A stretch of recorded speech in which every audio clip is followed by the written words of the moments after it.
నమస్కారం ETV news కి స్వాగతం ముందుగా ముఖ్యాంశాలు ఏపీలో పోలింగ్ అనంతర హింసపై కేంద్ర ఎన్నికల సంఘం చర్యలు మొత్తం 16 మంది అధికారులపై శాఖాపరమైన విచారణకు ఆదేశాలు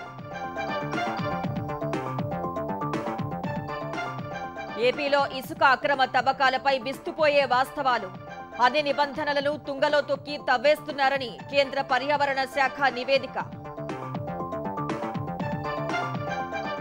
తెలంగాణలో భూముల ధరలు సవరించాలన్న సీఎం రేవంత్ రెడ్డి ప్రభుత్వ ధరలు బహిరంగ మార్కెట్లో క్రయ విక్రయాలకు పొంతన లేదని వ్యాఖ్య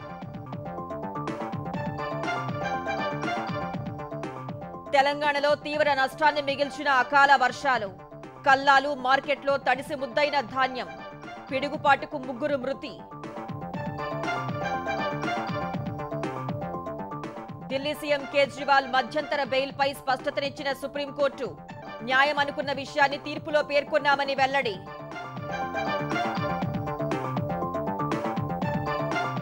హమాస్తో యుద్ధంలో ఇజ్రాయెల్కు గట్టి ఎదురుదెబ్బ పొరపాటున సొంత సైన్యంపైనే కాల్పులు 5 మృతి పలువురి పరిస్థితి విషమం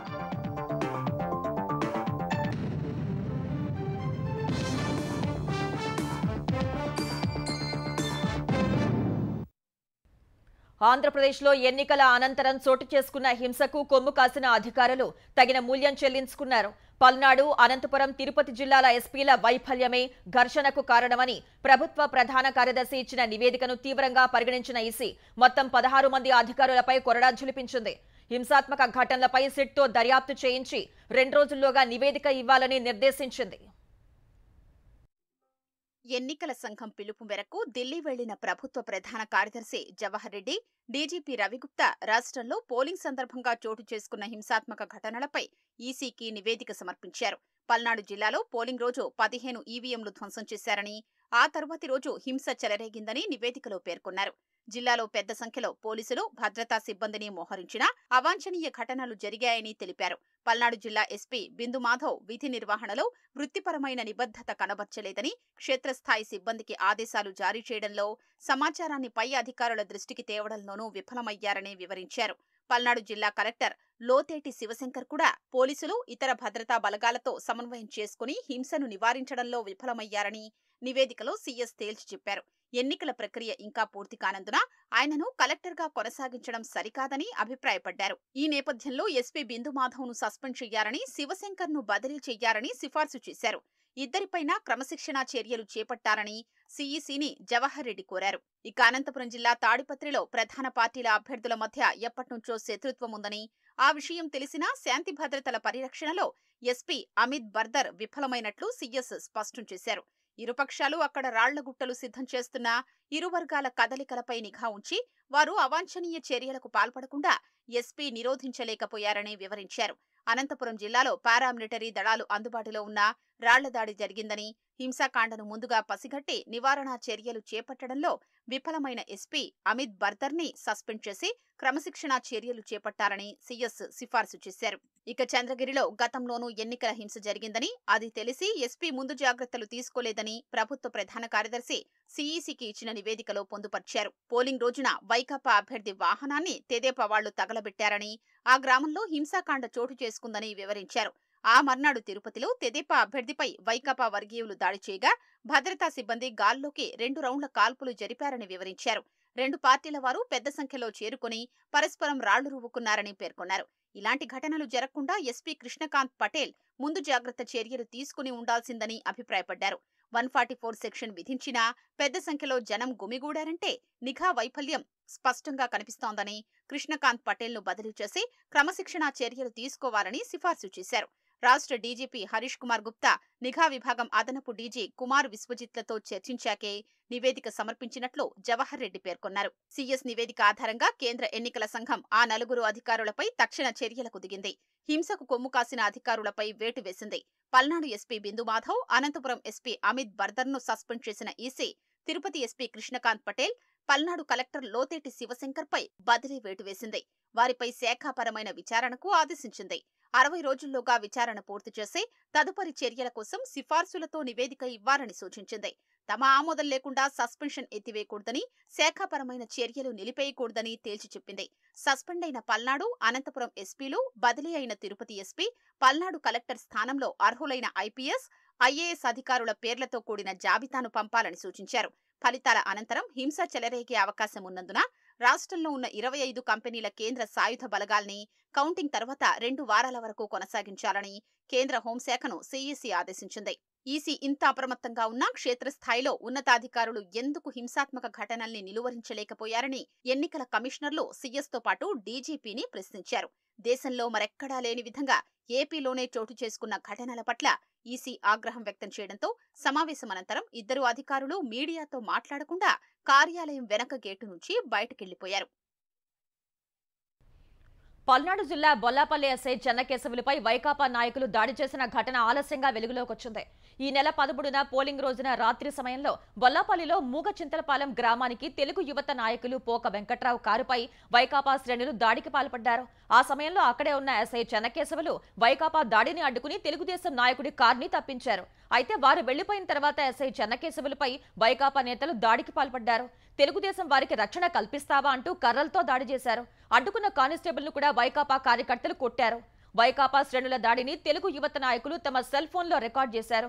ఇప్పుడు ఆ వీడియో బయటకు రావడంతో ఎస్ఐ పైన దాడి జరిగిందన్న విషయం వెలుగులోకొచ్చింది. ఈ విషయంపై ఎస్ఐ చెన్నకేశవులను సంప్రదించగా దాడి జరిగింది నిజమేనని తెలిపారు. ఎన్నికల నేపథ్యంలో కోనసీమ జిల్లా మండపేట నియోజకవర్గం వల్లూరులో జరిగిన ఘర్షణలో వైకాపా అభ్యర్థి ఎమ్మెల్సీ తోట త్రిమూర్తులపై 2 కేసులు నమోదయ్యాయి. మారణాయుధాలతో తమపై దాడికి పాల్పడడంతో పాటు తమను కులం పేరుతో దూషించారని వల్లూరు గ్రామ సర్పంచ్ దాసి మీనాకుమారి ఇచ్చిన ఫిర్యాదుతో ఎమ్మెల్సీ తోట త్రిమూర్తులు, ఆయన కుమారుడు తోట పృథ్వీరాజ్, మరికొంతమంది వైకాపా నాయకులపై పోలీసులు ఎస్సీ, ఎస్టీ అట్రాసిటీ కేసు నమోదు చేశారు. అలాగే మారణాయుధాలతో తమ ఇంటికి వచ్చి భయభ్రాంతులకు గురి చేశారంటూ వేగుళ్ల లీలాకృష్ణ భార్య అనిత ఇచ్చిన ఫిర్యాదుతో ఎమ్మెల్సీ తోట త్రిమూర్తులు, తోట పృథ్వీరాజ్, మరికొంతమంది ఆయన అనుచరులపై మరో కేసు నమోదు చేశారు.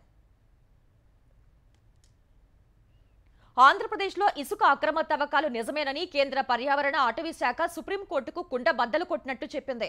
అనుమతులు లేకుండా ఇష్టారాజ్యంగా తవ్వేస్తున్నారని పేర్కొంది. క్షేత్రస్థాయి పర్యటనలో ఇసుక దోపిడీని గుర్తించిన కేంద్ర పర్యావరణ అటవీ శాఖ కమిటీ అన్ని విషయాలను సుప్రీంకోర్టుకు సమర్పించింది. ఎన్జీటీ తీర్పునకు విరుద్ధంగా ఆంధ్రప్రదేశ్లో యంత్రాలతో ఇసుక అక్రమ తవ్వకాలు జరుగుతున్నట్లు కేంద్ర పర్యావరణ అటవీ శాఖ సుప్రీంకోర్టుకు నివేదిక సమర్పించింది. GCKC projects and works private limited, Pratima infrastructure limited సంస్థలు ముందస్తు అనుమతులు లేకుండా యంత్రాలతో ఇసుక తవ్వకాలు కొనసాగిస్తున్నాయని పేర్కొంది. Srikakulam sand reach, stock yard, Lankapalli, Royyuru, Chodavaram, Munnaluru రీచ్లలో పర్యటించినట్లు కేంద్ర పర్యావరణ అటవీ శాఖ కోర్టు దృష్టికి తెచ్చింది. ఇక ఉమ్మడి గుంటూరు జిల్లాలోని Kothapalli, Chintapalli reach, stock yard, Kogantivaripalem, Malladi, Pondugala, Vaikunthapuram రీచ్ల పరిశీలనలో గుర్తించిన అంశాల్ని నివేదికలో ప్రస్తావించింది. శ్రీకాకుళం శాండ్ రీచ్ లో జేసీకేసీ సంస్థ ఇసుక తవ్వుతోందని, అక్కడ తవ్వకాలకు పర్యావరణ అనుమతులు లేవని, కనీసం దరఖాస్తు కూడా చేసుకోలేదని కేంద్ర పర్యావరణ శాఖ, అటవీ శాఖ సుప్రీంకోర్టుకు ఇచ్చిన నివేదిక తెలిపింది. అందుబాటులో ఉన్న రికార్డుల ప్రకారం జేసీకేసీ సంస్థకు గనులు, భూగర్భ శాఖ నుంచి ముందస్తు అనుమతులేవీ లేవని నివేదికలో స్పష్టం చేసింది. ఆంధ్రప్రదేశ్ రాష్ట్ర స్థాయి పర్యావరణ ప్రభావ ప్రాధికార సంస్థ నుంచి గాని, కాలుష్య నియంత్రణ మండలి నుంచి గాని అనుమతులు లేవని వివరించింది. క్షేత్రస్థాయిలో తనిఖీ చేసినప్పుడు 5 పొక్లైన్లతో తవ్వి ట్రక్కుల ద్వారా తరలిస్తున్నారని పేర్కొంది. దాదాపు కిలోమీటర్ పరిధిలో 4-5 అడుగుల లోతు వరకు తవ్వకాలు చేపట్టారని, నదుల నీటి మట్టానికి మించి ఇసుక తవ్వేస్తున్నారని నివేదికలో తెలిపింది. ఏపీలో ఎక్కడా అక్రమ ఇసుక తవ్వకాలు సాగడం లేదని, నిబంధనల ఉల్లంఘనలు జరగడం లేదని తప్పుడు నివేదికలతో సుప్రీంకోర్టు కళ్లకు గంతలు కట్టాలని జగన్ ప్రభుత్వం, గనుల శాఖ ప్రయత్నించినా కేంద్ర పర్యావరణ అటవీ మంత్రిత్వ శాఖ మాత్రం అక్రమ తవ్వకాలు నిజమేనని మరోసారి ఖరారు చేసింది. సుప్రీంకోర్టుకు గురువారం అందజేసిన నివేదికలో ఈ విషయం కుండబద్దలు కొట్టినట్లు చెప్పడంతో వైకాపా ప్రభుత్వం గొంతులో పచ్చి వెలక్కాయ పడినట్లయింది. అన్ని రీచుల్లో పరిశీలించి జూలై 2 నాటికి నివేదిక ఇవ్వాలని కలెక్టర్లకు సుప్రీంకోర్టు ఆదేశించింది. ఎక్కడా అక్రమ తవ్వకాలు లేవని, గతంలో ఓసారి ఎన్జీటీకి కలెక్టర్లంతా ఒకేలా నివేదిక ఇచ్చి నవ్వుల పాలయ్యారు. రీచ్లను మొక్కుబడిగా తనిఖీ చేసి అప్పట్లో నివేదిక ఇచ్చారు. ఇప్పుడు సుప్రీంకోర్టు నివేదిక కోరడంతో కలెక్టర్లు వాస్తవాలు వెల్లడించక తప్పని పరిస్థితొచ్చింది. మొత్తానికి 3 ఏళ్లుగా వైకాపా పెద్దలు సాగించిన భారీ ఇసుక దోపిడీ వ్యవహారం మునుముందు పలు జిల్లాల కలెక్టర్లు గనుల శాఖ అధికారుల మెడకు చుట్టుకోనుందనేది స్పష్టమవుతోంది. తెలంగాణలో భూముల మార్కెట్ విలువలు సవరించాలని సీఎం రేవంత్ రెడ్డి ఆదేశించారు. ఎక్కడెక్కడ ఎంత మేరకు సవరించాలో శాస్త్రీయంగా నిర్ధారించాలని తెలిపారు. ఇతర రాష్ట్రాల్లో స్టాంపు డ్యూటీపై అధ్యయనం చేసి పెంచాలా తగ్గించాలా అనే నిర్ణయం తీసుకోవాలన్నారు. జీఎస్టీ ఎగవేతపై కఠినంగా వ్యవహరించాలని, ఎవరైనా అక్రమాలకు పాల్పడితే ఉపేక్షించవద్దని స్పష్టం చేశారు. గతేడాది ఆదాయం ఆశాజనకంగా లేదని అసంతృప్తి వ్యక్తం చేసిన సీఎం రేవంత్ రెడ్డి ప్రభుత్వ విభాగాలన్నీ సమన్వయంతో పనిచేసి రాబడులు పెంచాలని ఆదేశించారు. రాష్ట్రానికి ఆదాయం సమకూర్చే ప్రధాన విభాగాలైన వాణిజ్య పన్నులు, రిజిస్ట్రేషన్లు, ఎక్సైజ్, గనుల శాఖల అధికారులతో సచివాలయంలో సీఎం రేవంత్ రెడ్డి సమీక్ష నిర్వహించారు. రాష్ట్ర ఆదాయం పెంచేందుకు అన్ని విభాగాలు సమన్వయంతో పనిచేయాలని ఆదేశించారు. అవినీతి అక్రమాలకు అడ్డుకట్ట వేయాలని, పన్నుల ఎగవేత లేకుండా కఠిన చర్యలు చేపట్టాలన్నారు. గతేడాది ఆదాయం ఆశాజనకంగా లేదని సీఎం అసంతృప్తి వ్యక్తం చేశారు. వార్షిక లక్ష్యానికి అనుగుణంగా ఆదాయం పెరిగేందుకు పక్కా ప్రణాళికతో పనిచేయాలని, అవసరమైన సంస్కరణలు చేపట్టాలన్నారు. శాఖపరమైన లొసుగులు లేకుండా కట్టుదిట్టంగా వ్యవహరించాలన్నారు. నెలవారీ లక్ష్యాలను పెట్టుకుని బడ్జెట్లో అంచనాలకు అనుగుణంగా రాబడులను సాధించాలని తెలిపారు. జీఎస్టీ ఎగవేత లేకుండా చర్యలు చేపట్టాలని అధికారులకు స్పష్టం చేశారు. క్షేత్రస్థాయి తనిఖీలు, ఆడిటింగ్ చేసి జీఎస్టీ వసూళ్లు పెంచాలని సూచించారు. జీఎస్టీ ఎగవేస్తే ఎంతటి వారినైనా ఉపేక్షించవద్దని తెలిపారు. వాణిజ్య పన్నుల శాఖలో ఇంతకాలం జరిగిన పొరపాట్లు పునరావృతం కావద్దని, జీఎస్టీ రిటర్నుల్లో అవినీతి అక్రమాలు జరగడానికి వీల్లేదని హెచ్చరించారు. గత ఎన్నికల సమయంలో మద్యం అమ్మకాలు పెరిగినప్పటికీ దానికి అనుగుణంగా ఆదాయం ఎందుకు పెరగలేదని రేవంత్ రెడ్డి ఆరా తీశారు. మద్యం అక్రమ రవాణా, పన్ను ఎగవేత లేకుండా కట్టుదిట్టమైన చర్యలు చేపట్టాలన్నారు. ఇసుక ద్వారా ఆదాయం పెరగాలంటే అక్రమ రవాణా, లీకేజీలకు అడ్డుకట్ట వేయాలని తెలిపారు. సామాన్యులకు చిన్న చిన్న నిర్మాణాలకు ఇసుక కొరత రాకుండా చూడాలన్నారు. రాష్ట్రంలో భూముల మార్కెట్ విలువలు సవరించాలని అధికారులను ఆదేశించారు. హైదరాబాద్తో పాటు రాష్ట్ర వ్యాప్తంగా భూముల రేట్లు భారీగా పెరిగినప్పటికీ రిజిస్ట్రేషన్లు, స్టాంపుల ద్వారా ఆదాయం మాత్రం దానికి అనుగుణంగా ఎందుకు పెరగడం లేదని చర్చ జరిగింది. చాలా చోట్ల భూముల మార్కెట్ విలువకు వాస్తవ క్రయ విక్రయాల రేట్లకు పొంతన లేకపోవడమే ప్రధాన కారణమని అభిప్రాయం వ్యక్తమైంది. 2021లో భూముల విలువను, రిజిస్ట్రేషన్ ఛార్జీలను పెంచినప్పటికీ ఇంకా చాలా చోట్ల భూముల మార్కెట్ విలువకు క్రయ విక్రయ ధరలకు భారీ తేడా ఉందని సమావేశంలో చర్చించారు. నిబంధనల ప్రకారం ఏడాదికోసారి సవరించాలి కాబట్టి దానికి అనుగుణంగా భూముల మార్కెట్ విలువ మార్చేందుకు చర్యలు చేపట్టాలని ఆదేశించారు. ఎక్కడెక్కడ వ్యవసాయ భూములు, ప్లాట్లు, అపార్ట్మెంట్లు వేటికి ఎంత సవరించాలనేది శాస్త్రీయంగా నిర్ధారించాలని రేవంత్ రెడ్డి చెప్పారు. రాష్ట్ర రాబడి పెంపుతో పాటు స్థిరాస్తి, నిర్మాణ రంగాన్ని ప్రోత్సహించేందుకు భూముల మార్కెట్ ధరలు సవరించాలన్నారు. స్టాంపు డ్యూటీ పెంచాలా తగ్గించాలా, ఇతర రాష్ట్రాల్లో ఎంత ఉందనే విషయాలను అధ్యయనం చేయాలని చెప్పారు. సబ్ రిజిస్ట్రార్ కార్యాలయాల్లో ఉద్యోగుల కొరత లేకుండా సర్దుబాటు చేయాలని అధికారులను ఆదేశించారు. చాలా చోట్ల ఇరుకైన అద్దె భవనాల్లో సబ్ రిజిస్ట్రార్ కార్యాలయాలు ఉన్నందున స్థలాలు గుర్తించి అధునాతన మోడల్ సబ్ రిజిస్ట్రార్ ఆఫీసులు నిర్మించేందుకు ప్రణాళికలు సిద్ధం చేయాలని సీఎం సూచించారు. కేంద్ర ప్రభుత్వ పథకాలలో మ్యాచింగ్ గ్రాంట్ బకాయి నిధుల విడుదలకు ప్రతిపాదనలు సిద్ధం చేయాలని అధికారుల్ని తెలంగాణ వ్యవసాయ శాఖ మంత్రి తుమ్మల నాగేశ్వరరావు ఆదేశించారు. సహకార సంఘాల ఎన్నికల నిర్వహణకు సత్వరమే చర్యలు చేపట్టాలని నిర్దేశించారు. ఖరీఫ్ కార్యాచరణకు సిద్ధంగా ఉండాలని సూచించారు. ఖరీఫ్లో చేపట్టే కార్యక్రమాలు, రుణమాఫీ పథకం, పంటల బీమా విధి విధానాలపై సమీక్ష నిర్వహించిన తుమ్మల పంటల బీమా పథకం టెండర్ల నిబంధనలు రైతులకు ఉపయోగపడేలా ఉండాలని సూచించారు. పథకం అమలుపై ఆదర్శ రైతులు, రైతు సంఘాల ప్రతినిధులతో ఉమ్మడి జిల్లా ప్రాతిపదికన సమావేశాలు నిర్వహించి వారి అభిప్రాయాలను పరిగణనలోకి తీసుకోవాలని తెలిపారు. వెంటనే పచ్చిరొట్ట విత్తనాలను సబ్సిడీపై సరఫరా చేయాలని సూచించారు. కాంగ్రెస్ అగ్రనేత రాహుల్ గాంధీ పోటీ చేస్తున్న రాయ్ బరేలీ లోక్సభ నియోజకవర్గానికి కాంగ్రెస్ తెలంగాణ నేతలు వరుస కడుతున్నారు. ఇప్పటికీ ఉప ముఖ్యమంత్రి భట్టి విక్రమార్క, మంత్రి సీతక్క అక్కడే మకాం వేసి ప్రచారం చేస్తున్నారు. అయితే మరికొంతమంది కాంగ్రెస్ నేతలు కూడా రాయ్ బరేలీకి వెళ్లారు. నాగర్ కర్నూలు ఎంపీ అభ్యర్థి మల్లు రవి, ఎమ్మెల్యేలు చిక్కుడు వంశీకృష్ణ, రాజేష్ రెడ్డి, మెగారెడ్డి సహా తదితరులు వెళ్లారు. టీపీసీసీ మాజీ అధ్యక్షుడు వి హనుమంతరావు కూడా గడిచిన 3 రోజులుగా రాయ్ బరేలీలోనే మకాం వేసి ప్రచారం చేస్తున్నారు. అమేఠీ ఎంపీగా పోటీ చేస్తున్న కాంగ్రెస్ పార్టీ అభ్యర్థి కిషోరీలాల్ శర్మను కూడా వీహెచ్ మర్యాదపూర్వకంగా కలిశారు. 1-2 రోజుల్లో సీఎం రేవంత్ రెడ్డి కూడా రాయ్ బరేలీ ఎన్నికల ప్రచారానికి వెళ్లే అవకాశం ఉన్నట్లు టీపీసీసీ వర్గాలు తెలిపాయి. నడి వేసవిలో తెలంగాణలోని పలు జిల్లాల్లో కురిసిన అకాల వర్షం తీవ్ర నష్టాన్ని మిగిల్చింది. ఈదురుగాలులతో కూడిన భారీ వర్షానికి పెద్ద ఎత్తున పంటలు దెబ్బతినగా కల్లాల్లో మార్కెట్లో ఉంచిన ధాన్యం తడిసి ముద్దైంది. ఆసిఫాబాద్ జిల్లా లింగాపూర్ మండలంలో గాలివానకు ఇళ్ల పైకప్పులు ఎగిరిపోయి నిత్యావసర వస్తువులు తడిసి ముద్దయ్యాయి. రాష్ట్ర వ్యాప్తంగా వేర్వేరు చోట్ల పిడుగుపాటుకు గురై 3 వ్యక్తులు ప్రాణాలు కోల్పోవటం విషాదాన్ని మిగిల్చింది. తెలంగాణలో నిన్న సాయంత్రం కురిసిన భారీ వర్షం తీవ్ర నష్టాన్ని మిగిల్చింది. ధాన్యం తడిసి ముద్దవగా పంటలు దెబ్బతిన్నాయి. రంగారెడ్డి జిల్లా చేవెళ్ల, మొయినాబాద్, శంకరపల్లి ప్రాంతాల్లో జోరువాన కురిసింది. చేవెళ్ల వ్యవసాయ మార్కెట్ యార్డుకు తీసుకువచ్చిన ధాన్యం వర్షానికి తడిసి ముద్దయింది. యాదాద్రి భువనగిరి జిల్లా వ్యాప్తంగా అకాల వర్షం తీవ్ర నష్టాన్ని మిగిల్చింది. యాదగిరిగుట్ట, ఆలేరు, రాజపేట, బొమ్మల రామారం, తుర్కపల్లి, మోటకొండూరు మండలాల్లో చెట్లు నేలకొలగా కొనుగోలు కేంద్రాల్లో ధాన్యం తడిసిపోయింది. తోటల్లో పెద్ద ఎత్తున మామిడికాయలు నేలరాలాయి. సిద్దిపేట జిల్లాలో ఈదురుగాలులతో కూడిన భారీ వర్షం కురిసింది. రహదారులపై ఆరబోసిన ధాన్యం వర్షానికి తడిసిపోయింది. గజ్వేల్లో ఈదురుగాలులకు చెట్టు విరిగి 2 కార్లు ధ్వంసమయ్యాయి. సంగారెడ్డి జిల్లా కోహిర్ మండలంలో ఉరుములు, మెరుపులు, ఈదురుగాలులతో కూడిన వానకు మామిడి, అరటి, బొప్పాయి తోటలు దెబ్బతిన్నాయి. సంగారెడ్డిలో డ్రైనేజీలు పొంగి రోడ్లపైకి నీరు చేరింది. దుబ్బాక నియోజకవర్గంలో కల్లాల్లో ధాన్యం తడిసిపోయింది. రాజన్న సిరిసిల్ల జిల్లాలో పిడుగుపాటుకు 2 రైతులు మృతి చెందారు. వేములవాడ పరిధిలోని శాతరాజుపల్లి శివారులో వ్యవసాయ క్షేత్రం వద్ద కంబళ్ల శ్రీనివాస్ తన తల్లిదండ్రులు ఎల్లయ్య, లక్ష్మితో పాటు రేగుల శ్రీనివాస్, దేవయ్యలతో కలిసి చింతకాయలు దులుపుతున్నారు. ఇంతలో గాలివాన రావడంతో అదే చెట్టు కింద కూర్చున్నారు. అదే సమయంలో చెట్టుపై పిడుగుపాటంతో శ్రీనివాస్ అక్కడికక్కడే మృతి చెందగా మిగతా 4 స్వల్ప గాయాలతో బయటపడ్డారు. అలాగే తంగళ్లపల్లి మండలం భరత్నగర్కు చెందిన రుద్రారపు చంద్రయ్య తన పొలం వద్ద మోటార్ ఫ్యూజులు తొలగించేందుకు వెళ్లగా పిడుగుపాటుకు గురై మృతి చెందారు. రంగారెడ్డి జిల్లా మాడుగుల మండలం కలకొండకు చెందిన పసునూరి ప్రవీణ్ తన మామతో కలిసి బైక్పై తలకొండపల్లి మండలం చెన్నూరుకు వెళ్తుండగా వర్షం రావడంతో బస్ షెల్టర్లోకి వెళ్లారు. అదే సమయంలో పిడుగుపాటంతో ప్రవీణ్ అక్కడికక్కడే మృతి చెందారు. అక్కడే ఉన్న మాడుగుల మండలానికి చెందిన గొని నిరంజన్ తీవ్రంగా గాయపడ్డారు.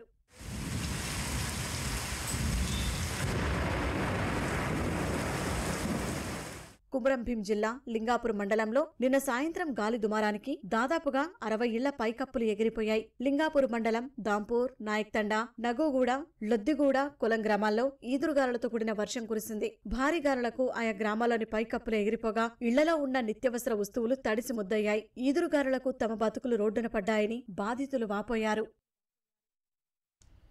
తెలంగాణలో వాహనాల రిజిస్ట్రేషన్ ప్లేట్లలో రాష్ట్ర కోడ్గా టీఎస్ స్థానంలో టీజీ అమలు చేయాలని కేంద్ర ప్రభుత్వం గెజెట్ నోటిఫికేషన్ జారీ చేసింది.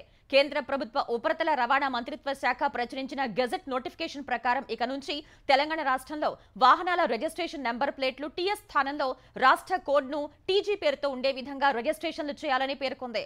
సీరియల్ నంబర్ 29A టీఎస్ కింద రాష్ట్రాలు, కేంద్రపాలిత ప్రాంతాల కోసం వాహనాలపై రిజిస్ట్రేషన్ గుర్తు టీజీగా సవరించి గెజెట్ నోటిఫికేషన్ జారీ చేసింది.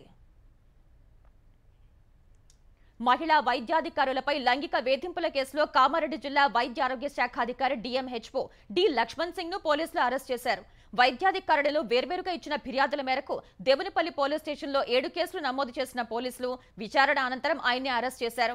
డిఎంహెచ్ఓను కోర్టులో హాజరుపరచగా ఆయన బెయిల్పై విడుదలయ్యారు. లైంగిక వేధింపుల ఆరోపణలపై ఇవాళ మరోసారి విచారణ జరిపేందుకు ఉన్నతాధికారులు సిద్ధమయ్యారు. 3 మహిళా అధికారులు విచారణ చేయనున్నారు. బాధితులతో మాట్లాడి వివరాలు సేకరించనున్నారు.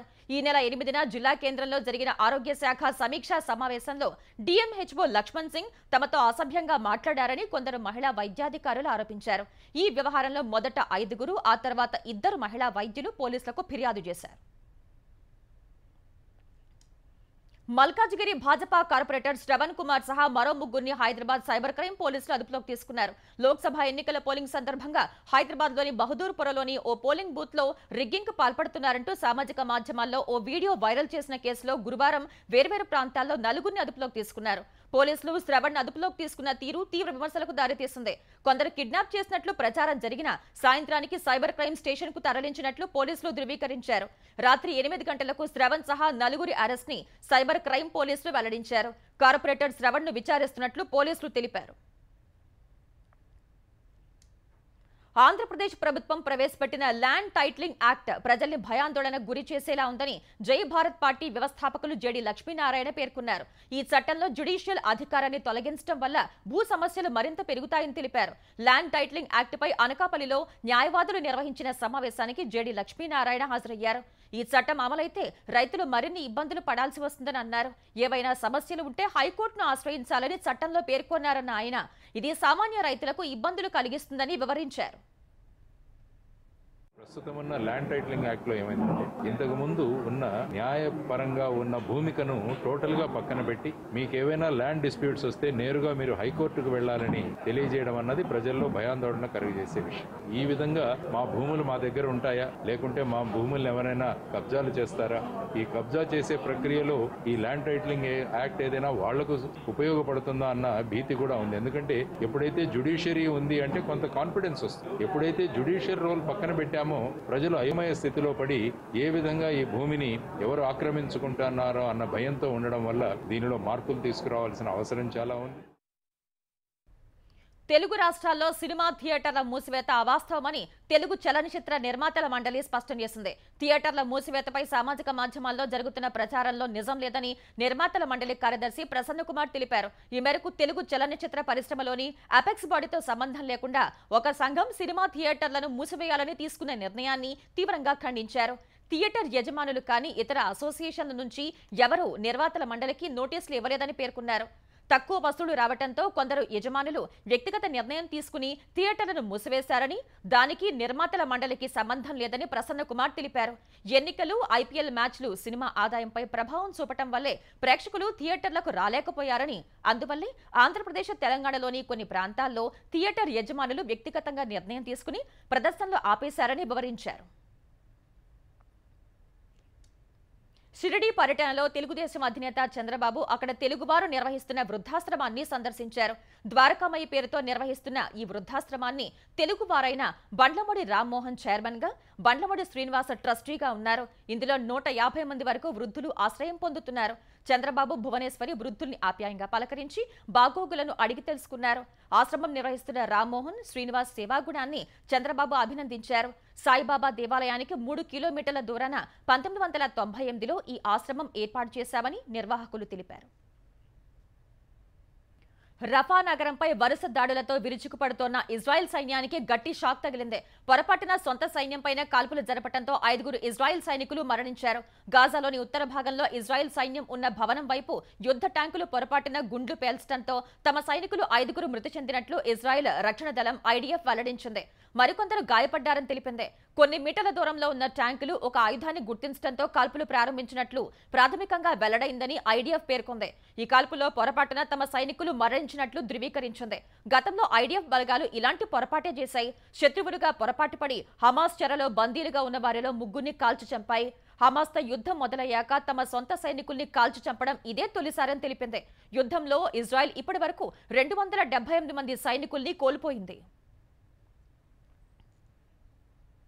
అరవింద్ కేజ్రీవాల్ మధ్యంతర బెయిల్ ఉత్తర్వులపై జరుగుతున్న రాజకీయ చర్చపై సుప్రీంకోర్టు స్పష్టతనిచ్చింది. బెయిల్ విషయంలో ఢిల్లీ సీఎంకు తాము ఎలాంటి ప్రత్యేక మినహాయింపులు ఇవ్వలేదని తెలిపింది. తమ తీర్పు స్పష్టంగా ఉందని, తాము న్యాయం అనుకున్న విషయాన్ని తీర్పులో పేర్కొన్నామని చెప్పింది. తాము ఇచ్చిన తీర్పుపై విమర్శనాత్మక విశ్లేషణలను స్వాగతిస్తున్నామని సర్వోన్నత న్యాయస్థానం వ్యాఖ్యానించింది. ఈ అంశంపై ఈడీ, కేజ్రీవాల్ తరపు న్యాయవాదుల వాదనలను వినేందుకు జస్టిస్ సంజీవ్ ఖన్నా, జస్టిస్ దీపాంకర్ దత్తాలతో కూడిన న్యాయస్థానం నిరాకరించింది. ఎన్నికల ప్రచారం చేసుకునేందుకు వీలుగా ఢిల్లీ మద్యం కుంభకోణం కేసులో ఇటీవల కేజ్రీవాల్ కు మధ్యంతర బెయిల్ జారీ చేసింది. అయితే ఈ తీర్పుపై కేంద్ర హోంశాఖ మంత్రి అమిత్ షా కీలక వ్యాఖ్యలు చేశారు. బెయిల్ తీర్పు సాధారణంగా లేదని, కేజ్రీవాల్ విషయంలో సుప్రీంకోర్టు ప్రత్యేక శ్రద్ధ తీసుకుందన్న అభిప్రాయం కలిగించేలా ఉందని పేర్కొన్నారు. షా పేరు ప్రస్తావించకుండా తీర్పుపై ఆయన చేసిన వ్యాఖ్యల్ని కేజ్రీవాల్ తరపు న్యాయవాది అభిషేక్ మను సింఘ్వి ధర్మాసనం దృష్టికి తీసుకొచ్చారు. అయితే ఆ వ్యాఖ్యల జోలికి తాము పోదలుచుకోలేదని న్యాయమూర్తులు తెలిపారు.